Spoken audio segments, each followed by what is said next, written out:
Hello students, welcome back to my channel. Today we will do practical question on the chapter issue of share of class 12th. Students, आज जो हम question लेने वाले हैं उसका topic रहेगा share capital को किस तरह से आपको बैलेंस शीट में प्रेजेंट करना है और साथ ही इसके नोट्स और अकाउंट्स को कैसे प्रिपेयर करना है। इससे रिलेटेड दो वीडियोस मैं पहले भी बना चुकी हूँ। बैलेंस शीट में शेयर कैपिटल को प्रेजेंट करने के लिए हमें अलग अलग कंडीशंस क्वेश्चन में देखने को मिलती हैं, तो उनसे रिलेटेड दो सिचुएशंस आपको पहले डिस्कस की जा चुकी हैं पार्ट 1 और पार्ट 2 में। आज तीसरी कंडीशंस को लेंगे और एक कंडीशन जो है आपको फुल डिटेल वीडियो है क्वेश्चन नंबर 35 का मेरे चैनल पे, जहां जर्नल एंट्रीज़ को बताया है, फॉर फ्यूचर की एंट्रीज़ को भी बताया है और साथ ही बैलेंस शीट को किस तरह से आपको प्रिपेयर करना है बताया है। ओके, तो आप वो देख सकते हैं। आज का क्वेश्चन लेते हैं, देन इसके बाद आपको कॉन्सेप्ट्स की क्लियर करूँगी, की पॉइंट्स नोट करवाऊँगी और फिर सॉल्यूशन किस तरह से करना है वो भी बताऊँगी। Let's start. Question is on 1 April 2022 BH Limited was formed with an authorized capital of rupee 20 lakh divided into 2 lakh equity shares of rupee 10 each. Students, BH Limited ने 1 अप्रैल 2022 को जो है ऑथराइज्ड कैपिटल करवाई है 20 लाख की, 10 रुपी पर शेयर वैल्यू है और 2 लाख के इक्विटी शेयर्स हैं। यहाँ देखिए, जब आप बैलेंस शीट बनाएंगे तो आपको क्वेश्चन में डेट दे रखी है, तो वो आपके लिए इंपॉर्टेंट है। आपको बैलेंस शीट में एज ऐड करके डेट लिखनी है। देन इसके बाद ऑथराइज्ड कैपिटल की नोट्स टू अकाउंट में नीड होगी, तो आपके लिए यहाँ से इंफॉर्मेशन बनती है 2 lakh equity shares 10 rupees each. Then question कहता है the company issued prospectus invited application for 1,50,000 equity shares. Okay, तो यहाँ से इशूड कैपिटल पता चल जाएगी आपको, इशूड शेयर्स पता चले, इक्विटी शेयर्स कैपिटल आप कैलकुलेट करेंगे 10 से मल्टीप्लाई करके। The company received application for 1,40,000 shares. Okay, तो कंपनी ने जो एप्लीकेशन रिसीव किया यानी कि सब्सक्राइब्ड कैपिटल का आपको बेस मिल गया। 1,40,000 शेयर्स की एप्लीकेशन कंपनी ने रिसीव की है। Okay, during the first year 7 रुपी पर शेयर वर कॉल्ड अप। अब कंपनी ने यहाँ पर देखिए फेस वैल्यू तो है 10 रुपीज़, लेकिन कंपनी ने जो अमाउंट मंगवाया है वो फर्स्ट ईयर में ओनली 7 रुपी पर शेयर ही मंगवाया है, कॉल अप किया है। देन इसके बाद क्वेश्चन कहता है A holding 4,000 shares and B holding 3,000 shares did not pay the first call of rupee 2 per share. B shares were forfeited after the first call and later on 1,800 of the shares were reissued at rupee 5 per share, rupee 7 called up. Students, यहाँ पर देखिए जो ए के 4,000 shares है ये कौन से arrears में आएंगे और वी के 3,000 शेयर्स जिसको कंपनी ने फॉरफिटेड कर लिया है, इसे हम फॉरफिटेड के शेयर्स को जिस तरह से सब्सक्राइब्ड कैपिटल को कैलकुलेट करने में यूज़ करते हैं वैसे करेंगे। ओके, इसके बाद कह रहा है इसके शेयर्स को रीइशू भी किया गया, सारे नहीं 1,800 को, 5 रुपीज़ पर शेयर और 7 रुपी कॉल्ड अप पर। Show the following shares capital in balance sheet of the company as per schedule 3 part 1 of the company act 2013। जो हमारा कंपनी एक्ट है 2013 यूज़ होता है और बैलेंस शीट को बनाने के लिए प्रॉपर परफॉर्मा दे रखा है शेड्यूल 3 पार्ट 1 में। Okay, also prepare notes to account. Let's start. First discuss करते हैं की पॉइंट्स को। आपको नोट करने के लिए आपको साथ के साथ नोट करते जाना है और साथ ही आपको क्या करना है, कॉन्सेप्ट भी क्लियर करवाऊंगी मैं सारा डिटेल में एंड देन करेंगे क्वेश्चन। ओके, अब देखिए कंपनी है जिसने अपने कैपिटल को शेयर्स की फॉर्म में डिवाइड किया, इसलिए इसे शेयर कैपिटल कहा जाता है। पब्लिक से जो है एप्लीकेशन को रिसीव करती है और जो इसकी एप्लीकेशन मनी पे करके इसके शेयर्स को परचेज कर लेते हैं वो शेयर होल्डर कहलाते हैं। कंपनी की जो कैपिटल है उसको 3 पार्ट्स में डिवाइड करते हैं। फर्स्ट ऑथराइज्ड कैपिटल होती है जिसे रजिस्टर्ड कैपिटल, नॉमिनल कैपिटल और मैक्सिमम कैपिटल भी कहते हैं। ये मैक्सिमम कैपिटल इसलिए कहलाती है कि कंपनी होल लाइफ जितना रजिस्ट्रेशन करवा लेती है उससे ज़्यादा अमाउंट के शेयर्स कंपनी इशू नहीं कर सकती, उसे इतनी ही कैपिटल रखनी है। इससे ज़्यादा की नीड है तो वो डिबेंचर्स को इशू करेगी, एक तरह से मार्केट में लोन लेगी। पर अब वो जो इसे पे कर रहे हैं वो शेयर होल्डर नहीं है, इसके ओनर नहीं है। ओके, देन नेक्स्ट होती है इशूड कैपिटल, जितने कंपनी ने ऑफर किए, जरूरी नहीं है जितने ऑथराइज थे सारे के सारे ही ऑफर कर दें। और तीसरी होती है सब्सक्राइब्ड कैपिटल। सब्सक्राइब्ड कैपिटल वो होती है जिस पर कंपनी को एप्लीकेशन मनी रिसीव होती है। स्टूडेंट, मैंने आपको अपनी पिछली वीडियो में बताया था कि सब्सक्राइब्ड कैपिटल 3 तरह की होती है। First over subscribed second under subscribed and third fully subscribed. Pause कीजिए। कंपनी ने यहाँ पर इस क्वेश्चन का ही एग्जांपल लेकर चलते हैं कि कंपनी ने 2 lakh equity shares of ₹10 each registered करवाए हैं, वो उसकी ऑथराइज्ड कैपिटल होगी। उसके बाद कंपनी ने ऑफर किए 1,50,000 इक्विटी शेयर्स। मार्केट में कंपनी ने इतने शेयर्स को इशू किया है, 1,50,000 शेयर्स को। ये ऑफर और इन्वाइटेड कैपिटल या इशूड कैपिटल कहलाएगी। अब कंपनी को जितने शेयर्स पर एप्लीकेशन मनी रिसीव हुई इस क्वेश्चन में, वो था 1,40,000 शेयर्स। अगर ये 1,50,000 ही होता तो हम इसे फुल सब्सक्रिप्शन का केस बोलते। सेकंड जो है 1,40,000 है, यानी जितने ऑफर किए थे उनसे कम है, तो ये अंडर सब्सक्रिप्शन है। और एक तीसरा केस और होता है जिसे ओवर सब्सक्रिप्शन कहते हैं, जब कंपनी ने इशू तो किए थे 1,50,000 लेकिन उसे रिसीव हो जाए इससे ज़्यादा, मान लेते हैं हम 1,60,000, तो वो ओवर सब्सक्रिप्शन का केस कहलाएगा। अब आपको जब क्वेश्चन में जर्नल एंट्रीज करनी होती हैं तो अंडर सब्सक्रिप्शन का केस होता है, तो वहाँ पर आप क्या करते हैं, जितने शेयर्स पर एप्लीकेशन रिसीव होती हैं उसी से उन्हीं नंबर ऑफ शेयर से आपकी जर्नल एंट्रीज चलती है। यहाँ बैलेंस शीट में भी आपको सब्सक्राइब्ड कैपिटल काउंट करनी है। अब देखिए इसके दो पार्ट्स बनते हैं, एक तो बनता है subscribed and fully paid up और दूसरा बनता है subscribed but not fully paid up. Student देखिए, जो शेयर्स की वैल्यू है पर शेयर की वो है 10 रुपीज़ पर शेयर, और कंपनी ने अभी तक फर्स्ट ईयर में 7 रुपीज़ ही कोल्ड अप किया, यानी कि कंपनी पूरा अमाउंट नहीं मंगवा रही। जब कंपनी पूरा अमाउंट नहीं मंगवा रही, उस कंडीशन में जो आपको रिकॉर्ड करना है बैलेंस शीट में, वहाँ पर subscribe but not fully paid up का अमाउंट रिकॉर्ड करना है। आप नोट्स टू अकाउंट्स में इसे अलग अलग दिखाएंगे और बैलेंस शीट में आप शेयर कैपिटल के सामने अमाउंट लिखेंगे। तो जहाँ नोट्स टू अकाउंट में आप दिखाएंगे सब्सक्राइब कैपिटल, तो आपका सारा amount subscribe but not fully paid up वाली कंडीशन में आएगा, क्योंकि अगर कॉल नहीं किया पूरा तो भी वो नॉट फुली पेड अप ही है। ओके, अब देखिए यहाँ हमारे पास एक और इन्फॉर्मेशन क्या गिवन थी कि कंपनी ने एप्लीकेशन पे कुछ अमाउंट मंगवाया, फिर अलॉटमेंट पे, और देन इसके बाद जो है फर्स्ट कॉल पे और फिर फाइनल कॉल पे। ठीक है, यहाँ पर एक शेयर होल्डर जो है जिसके पास 4,000 शेयर्स हैं, ए शेयर होल्डर जो था उसने एप्लीकेशन दे दी, अलॉटमेंट दे दी और फर्स्ट कॉल नहीं दे पाया है। सेकंड जो शेयर होल्डर है इसके पास 3,000 शेयर्स हैं, इसने क्या किया है, एप्लीकेशन दे दी है, अलॉटमेंट दे दिया है, फर्स्ट कॉल नहीं दे पाया। कंपनी ने क्या किया, 2 रुपये पर शेयर जो है फर्स्ट कॉल की वैल्यू है। फाइनल कॉल तो इसने अभी मंगवाई नहीं है कंपनी ने।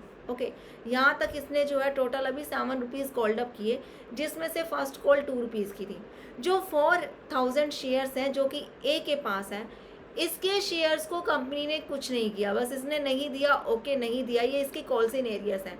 पर जो वी है जिसके पास 3,000 शेयर्स हैं, इसके शेयर्स को कंपनी ने इसको इन्फॉर्म किया है कि आपने पेमेंट नहीं की और इसके शेयर को फॉरफिट कर दिया है।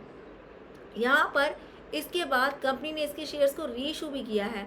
3,000 शेयर्स को फॉरफिट किया था, जिसमें से 1,800 शेयर्स को रीइशू किया है एट ₹5 पर शेयर, ₹7 कॉल्ड अप। ओके, अब आपने ये सारे की पॉइंट्स नोट कर लिए होंगे और कॉन्सेप्ट भी आई थिंक क्लियर हो गया होगा। स्टूडेंट्स, अब तक आपको पता चल चुका होगा फॉरफिटेड का मतलब होता है, मीन्स कंपनी ने वापस ले लिए अपने शेयर्स अपने पास जिसने कॉल नहीं दी, और साथ ही जितना वो अमाउंट पे कर चुका था वो भी अपने पास रख लिया।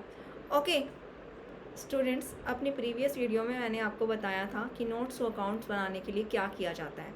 फर्स्ट आपको लिखना होता है नोट्स टू अकाउंट, देन लिखेंगे नोट नंबर 1, देन इसके बाद 2 कॉलम बनाएंगे, फर्स्ट पार्टिकुलर का होगा और सेकंड अमाउंट का होगा। इसके बाद आपको क्या लिखना है, याद है, शेयर कैपिटल, ये इसकी मेन हेडिंग है। आप शेयर कैपिटल के लिए नोट नंबर 1 बना रहे हैं। ओके, फिर इसकी सब हेडिंग आएगी ऑथोराइज्ड कैपिटल। ऑथोराइज्ड कैपिटल के लिए आपको क्वेश्चन में इंफॉर्मेशन गिवन है 2 lakh equity share of ₹10 each, तो आप यहाँ पर लिखेंगे 2 लाख इक्विटी शेयर्स एट ₹10 पर शेयर। ओके, अब क्या करेंगे, 2 लाख को 10 से मल्टीप्लाई कर देंगे तो आपके पास अमाउंट आ जाएगा टोटल 20 लाख। ये क्या है, ऑथराइज्ड कैपिटल है फॉर्म की। आपको इसको कहीं टोटल नहीं करना, आपको इसको लाइन लगा के यहीं पे प्रेजेंट करना है, रहने देना है यहीं पे। ओके, नेक्स्ट इसके बाद क्या करेंगे, आप लिखेंगे इशूड कैपिटल, नेक्स्ट सब हेडिंग, इसको सीक्वेंस वाइज लिखना है। फर्स्ट आप ऑथराइज्ड कैपिटल लिखेंगे, फिर आप इशूड कैपिटल लिखेंगे। इशूड कैपिटल के लिए कंपनी ने 1,50,000 इक्विटी शेयर्स को इशू किया है, तो यहाँ पर लिखेंगे 1,50,000 इक्विटी शेयर्स एट ₹10 पर शेयर। आपका अमाउंट आ जाएगा कैलकुलेट होकर, 1,50,000 को 10 से मल्टीप्लाई करेंगे, आ जाएगा 15 लाख। यहाँ 15 लाख लिखेंगे, इसके नीचे भी सेम लाइन लगा देंगे। ओके, इन दोनों को कहीं नहीं लेके जाना, बस ये नोट्स टू अकाउंट में ही रहेंगे। ओके, देन इसके बाद लिखेंगे सब्सक्राइब्ड कैपिटल। सब्सक्राइब्ड कैपिटल में अब यहाँ आज के क्वेश्चन में जो केस है वो ये है कि कंपनी ने अभी तक 7 रुपीज़ ही कॉल्ड अप किए हैं। ऐसे सिचुएशन में आपने सब्सक्राइब्ड कैपिटल में जो रिकॉर्ड रखना है उसके लिए लिखेंगे subscribed but not fully paid up. Okay, क्योंकि जब तक पूरा मंगवाया ही नहीं गया पे करने का तो क्वेश्चन ही राइज नहीं होता। तो आपकी यहाँ पर सब्सक्राइब्ड कैपिटल जो सेकंड कैटेगरी थी, subscribed but not fully paid up, वहाँ रिकॉर्ड की जाएगी। स्टूडेंट्स, अब आपका नेक्स्ट क्वेश्चन होगा कि यहाँ पर हम नंबर ऑफ शेयर कितने लेंगे। उसके लिए आपको क्या करना है, देखिए सब्सक्राइब्ड शेयर्स है 1,40,000, इसमें से आपको फॉरफिटेड शेयर्स जो कि 3,000 है लेस कर देना है, और जितने शेयर्स को री इशू किया है उन्हें प्लस कर लेना है। तो नोट कीजिए 1,40,000 लेस 3,000 प्लस 1,800, आपके पास अमाउंट आ जाएगा कैलकुलेट होकर 1,38,800। स्टूडेंट्स, आपको यहाँ पर लिखना है 1,38,800 शेयर्स एट ₹10 ईच। देन इसके बाद कोमा लगा के लिखेंगे आप ₹7 कॉल्ड अप। अब आप क्या करेंगे, 1,38,800 शेयर्स को 7 रुपीज़ से मल्टीप्लाई कर देंगे, आपके पास अमाउंट आ जाएगा 9,71,600। ओके, अब इसमें से लेस करेंगे calls in arrears. In 4,000 shares पर फर्स्ट कॉल रिसीव नहीं हुई, जो कॉल्स इन एरियर्स की कैटेगरी में आएगी क्योंकि कंपनी ने इनके शेयर्स को फॉरफिट नहीं किया है। ओके, तो यहाँ लिखेंगे less calls in arrears 4,000 shares into 2 rupees, आपके पास अमाउंट आ जाएगा 8,000। अब आपको क्या करना है, 9,71,600 में से 8,000 को लेस कर देना, आपके पास आ जाएगा 9,63,600। देन क्या करेंगे, 3,000 शेयर्स को फॉरवर्ड किया जिसमें से 1,800 शेयर्स को रीइशू कर दिया। बाकी के रिमेनिंग जो 1,200 शेयर्स हैं उनका रिकॉर्ड यहाँ नहीं आया क्योंकि हमने क्या किया, देखिए 7 रुपीज़ ही इन पर कॉल्ड अप थे, कंपनी ने अब तक 7 रुपीज़ मांगे थे, और ये 1,800 शेयर्स को भी रीइशू किया गया तो वो 7 रुपीज़ कॉल्ड अप के बेस पर किया गया। तो वहाँ से जिन शेयर्स को फॉरफिट किया था उन शेयर्स को दोबारा रीइशू करने से उनका अमाउंट कंपनी के पास रिसीव हो गया है। ओके, जिन शेयर्स का कंपनी को दोबारा अमाउंट रिसीव नहीं हुआ यानी कि फुल अमाउंट रिसीव नहीं हुआ है, उन पर तो सिर्फ वही अमाउंट रिसीव हुआ ना जो उन्होंने एप्लीकेशन और अलॉटमेंट दी, जिन्हें फॉरफिट किया गया लेकिन वो रीइशू नहीं हुए। ऐसे शेयर्स कितने थे, 3,000 में से 1,800 को लेस किया तो 1,200 आए।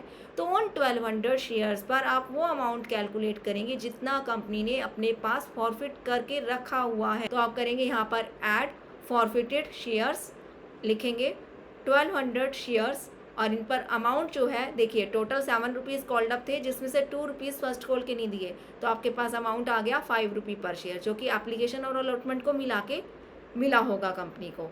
ओके, तो यहाँ से कैलकुलेट करेंगे 1,200 शेयर्स इंटू 5, आपके पास आ जाएगा 6,000। अब क्या करना है, आपको इसमें टोटल में ऐड कर देना है, क्योंकि ऐड करना है ना तो यहाँ पर लाइन लगाइए और आउटर कॉलम में इसका टोटल लिखिए, आपके पास आ जाएगा 9,69,600। ओके, अब इस अमाउंट को शेयर कैपिटल का ये वाला अमाउंट जो कि फाइनली आपका कैलकुलेट हुआ है नोट नंबर 1 और शेयर कैपिटल के लिए जो हमने बनाया, इन तीनों की नीड आपको बैलेंस शीट में होगी। तो let's prepare balance sheet. Students, आपको क्वेश्चन में गिवन है on 1 April 2022 BH limited was formed with N authorised capital of ₹20 lakh. Question में आपको रजिस्ट्रेशन की डेट गिवन है कि कंपनी कब से स्टार्ट हो रही है। तो आप क्या करेंगे, जब बैलेंस शीट बनाएंगे तो साथ में डेट लिखेंगे। आप अपनी नोटबुक में नोट करेंगे balance sheet extract as at 31 March 2023। देखो, हमें जो बैलेंस शीट में डेट डालनी है वो फाइनेंशियल ईयर के क्लोजिंग वाले डालनी है। यहाँ पर 1 अप्रैल 2022 को कंपनी ने बिजनेस स्टार्ट किया है, ऑथराइज करवाई है कैपिटल, उसका फाइनेंशियल ईयर क्लोज होगा 31 मार्च 2023 को, वो डेट डालेंगे। देन आप इसके बाद परफॉर्मा बनाएंगे। परफॉर्मा बनाने के लिए आपके 4 कॉलम बनते हैं। फर्स्ट कॉलम में लिखेंगे पर्टिकुलर्स, सेकंड में नोट नंबर, थर्ड कॉलम में करंट ईयर का अमाउंट एंड फोर्थ कॉलम में प्रीवियस ईयर का अमाउंट। मैंने यहाँ प्रीवियस ईयर के अमाउंट का कॉलम नहीं बनाया क्योंकि क्वेश्चन में कोई इन्फॉर्मेशन गिवन नहीं है। देन आप इसके बाद लिखेंगे equity and liability. Okay, note कर लीजिए, equity and liability first main head है। देन इसके बाद इसके सब हेड को लिखेंगे शेयर होल्डर फंड, और उसके बाद इसका सब हेड आएगा share capital.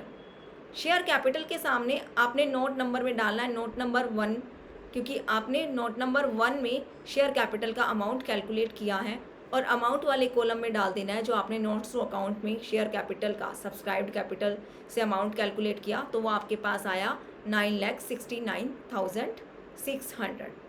Okay student, question is complete. Student, आपको मेरी वीडियो हेल्पफुल लगी है तो प्लीज़ मेरी वीडियो को लाइक कीजिए, मेरे चैनल को सब्सक्राइब कीजिए। इसके साथ ही आपके लिए एक मोस्ट इम्पॉर्टेंट इन्फॉर्मेशन है। ये जो सीरीज़ मैं करवा रही हूँ, जो पार्ट्स में डिवाइड की है, इसलिए की है कि ये क्वेश्चन बहुत ही ज़्यादा इम्पॉर्टेंट है आपके फाइनल एग्ज़ाम के लिए। 4 मार्क्स का क्वेश्चन आपसे पूछ लिया जाता है, जिसमें आपको प्रिपेयर करने होते हैं notes to account and balance sheet में शेयर कैपिटल को प्रेजेंट करना होता है। क्वेश्चन ज़रूर पूछा जाता है, हर एग्ज़ाम में पूछा जाता है। सिचुएशन अलग अलग होती हैं, इसलिए मैंने हर सिचुएशन को अलग अलग वीडियो में डाला है ताकि आप पूरी कंसंट्रेशन के साथ वीडियो को देखें, क्योंकि लंबी वीडियो होती है तो कई स्टूडेंट्स नहीं देखते हैं। तो प्लीज़ वीडियो को ध्यान से देखो, ध्यान से सुनो और इसे अच्छे से करो इस टॉपिक को। Okay, thanks for watching my video.